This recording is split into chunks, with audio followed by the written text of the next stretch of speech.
Ice cream খেতে গিয়ে যে এমনটা হবে সত্যি ভাবতে পারিনি। সো হ্যালো এভরিওয়ান, আবারও চলে আসলাম একটা নতুন ব্লগ নিয়ে। তোমরা সবাই কেমন আছো? আমি তো খুব ভালো আছি তোমাদের ভালোবাসাতে। তো দেখো আজকের সকালটা বৃষ্টি পড়ছিল। তো বাইরেটা তো দেখলে তোমরা পুরো সবুজে সবুজ, কত সুন্দর লাগছে দেখতে। তারপরে দেখো আমি সকাল সকাল চলে এসেছিলাম আমাদের ওপরের ঘরে। এই যে দেখো এই গাছগুলোতে এসেছিলাম জল দিতে। দেখো গাছগুলো আমি লাগিয়েছি বোতলের মধ্যে, বোতলগুলোকে কেটে কত সুন্দর লাগছে। এই যে গাছগুলোতেই এসেছিলাম জল দিতে। তারপরে যাই হোক, জল দিয়ে আমার হয়ে গেছে।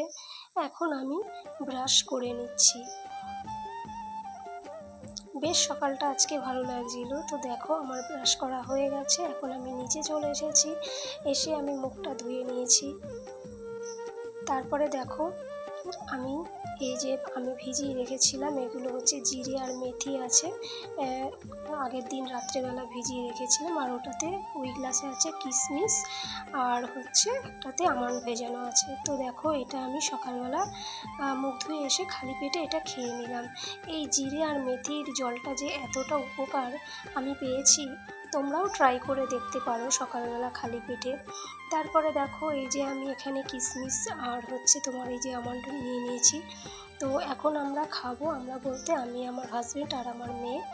তো আমার মেয়েকে তো আমি কিশমিশের জলটা দিয়ে দিয়েছি ওকে খাওয়ার জন্য, তো ও খেয়ে নিয়েছে।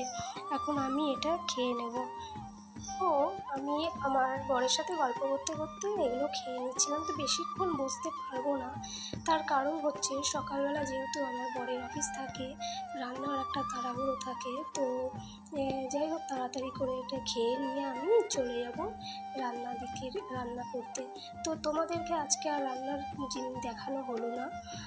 যাই হোক, খুব তাড়াহুড়ো ছিল সেই জন্য। তো এখন দেখো বিকালবেলা আমি রেডি হয়ে নিয়েছি, এখন যাব আমার মেয়ে আর আমি একটু, আজকে যেহেতু দিনটা ছিল শনিবার, তো আমি আর আমার মেয়ে চলে যাচ্ছি বড় ঠাকুরের মন্দিরে ধূপকাঠি আর মোমবাতি জ্বালাতে। তারপরে দেখো যেতে যেতে আকাশটা এত সুন্দর ছিল, মানে সত্যি খুবই ভালো লাগছিল। আর আমার মেয়ে বলছে, মাম্মাম তুমি এটাকে ভিডিও করো, আর দেখো ওই দেখো পাহাড়ের মতো লাগছে। তো দেখো তোমরাও একটু দেখে নাও কত সুন্দর লাগছে। তো দেখো আমরা দুজনে হাঁটতে হাঁটতে যাচ্ছি আর গল্প করতে করতে। তারপরে দেখো এই যে আমরা চলে আসলাম একটা দোকানে। সেই দোকান থেকেই আমি ধূপকাঠি, মোমবাতি আর একটু বাতাসা নিয়ে নিয়েছি। তো এখন যাব আমরা মন্দিরে। আর এই দেখো আমার মেয়ে ধূপকাঠি দেখিয়ে দিল, আমারটা ক্যাপচার করা হয়নি যদিও, মেয়েটাই আমি ভিডিও তুলে নিলাম। তারপরে দেখো আমাদের হয়ে গেছে মোমবাতি ধরানো, ধূপকাঠি দেওয়া। তো ঠাকুর প্রণাম করে আমরা চলে যাব একটু মিষ্টির দোকানে। সেখানে গিয়ে আমার মেয়ে বায়না করলো যে ও আইসক্রিম খাবে, তো সেই জন্য আমরা যাচ্ছি আইসক্রিম খেতে। তো চলো তোমরাও দেখবে কি আইসক্রিম আমরা নেব। তো এখানে এসে আমার মেয়ে পছন্দ করছে কি নেবে। তো দেখো ওই যে ও নেবে হচ্ছে বাটি আইসক্রিম।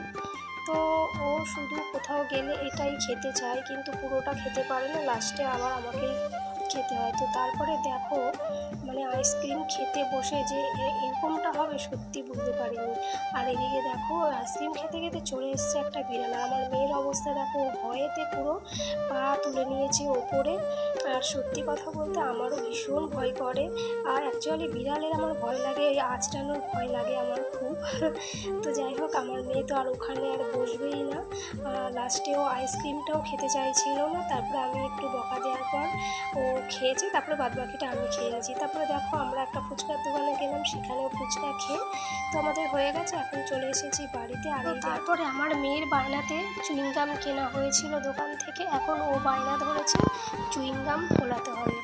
তো দেখো আমি আর আমার মেয়ে বসে পড়েছি চুইংগাম ফোলানোর জন্য। সত্যি বলতে আমি চুইংগাম ফোলাতে পারি না। তো দেখো আমার মেয়ের বায়নার জন্য এখন ও বলছে চুইংগাম ফোলাবে, আমাকেও বলছে ফোলাতে হবে। তো দেখো অনেক চেষ্টা করার পরে আমি কিন্তু পারিনি চুইংগাম ফোলাতে।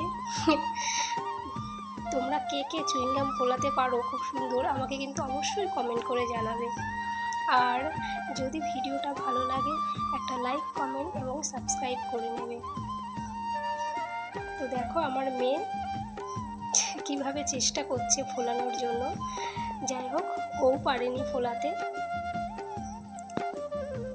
তো চলো আজকের মতো ভিডিও এখানেই, আবার আসবো নেক্সট ব্লগ নিয়ে। টাটা।